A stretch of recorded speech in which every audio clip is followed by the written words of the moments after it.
За та бүхэн сайн санаж байгаа.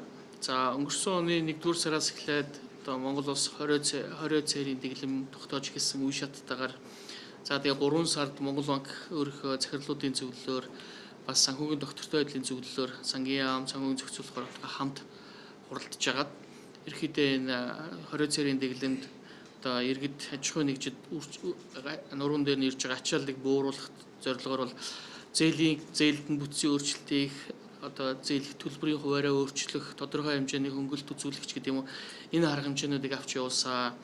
За дараа нь мэдээж одоо 7 сард одоо өнгөрсөн оны 10 сард бас одоо ингээд засгийн газрын хуралдаанд одоо засгийн газар тодорхой шийдвэр гаргах хүрээнд нь Монгол банк өөрийнхөө бодлогын одоо 12 сарын 31-нд дуусгах гэсэн зарим нэг хөнгөлөлт чөлөөлтүүдээ бас тодорхой хэмжээнд өөрчилсөн. За энэ хүрээнд бол ипотекийн зээлийг бол 7 сарын 1 хүртэл бол одоо үндсэн төлбөр болон хүүг бол 7 сарын 1 хүртэл төлөхгүй байхаар ингэж ийм зохицуултыг хийж өгсөн байгаа.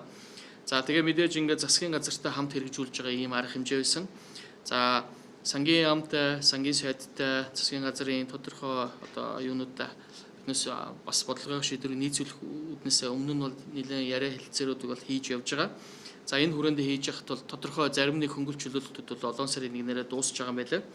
За энэ хүрээндээ ч гэсэн Монгол банкны одоо авч хэрэгжүүлсэн өмнө нь гарч ирсэн тэр зохистой харьцаа Монгол банкны хэн шалгалттай холбоотой бодлогын хүрээнд биднээс үзүүлж ирсэн хөнгөлөлт чөлөөлтүүдээ бас багаар бол одоо буцааж хэвийн байдалд нь горимд оруулахаар ийм одоо бас төлөвлөгөөг бол гаргаж ажиллаж байна.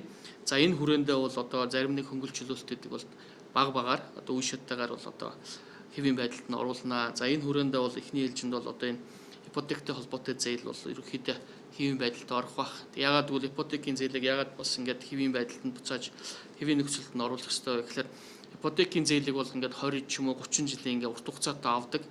За авсан нийт зээлээ бол тухайн зээлийн үндсэн өр болон хүүгийн бүгдийг нийлүүлж агаад сар болгон ижил хэмжээтэй төлөхөөр ингэж зохицуулсан байдаг. Тэгэхээр сар болгон ижил хэмжээнд төлөхөөр байсан зүйлийг ингээд 7 сарын 1 хүртэл ингээд хойшлуулахад мэдээж энэ төлбөр төлөгдөхгүй байгаа гэдэг маань энэ зээл авсан хүмүүс маань өөрөө ингээд зээлийн одоо авсан үндсэн өрөнгө буюу орон сууцаа өөрийнхөө нэр дээр шилжүүлэх энэ хугацаанд энэ хэмжээгээр бас хойшлогдож байгаа гэсэн үг.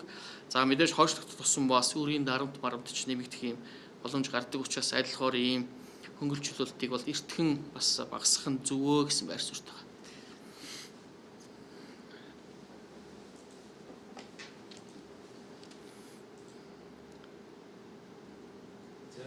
За баярлалаа.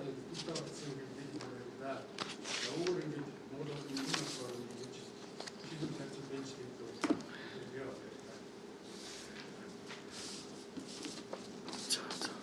Сүүлийн юм бид хөнгөлөлт чөлөөлт цааш явах ёсгүй гэсэн байна шүү дээ. За.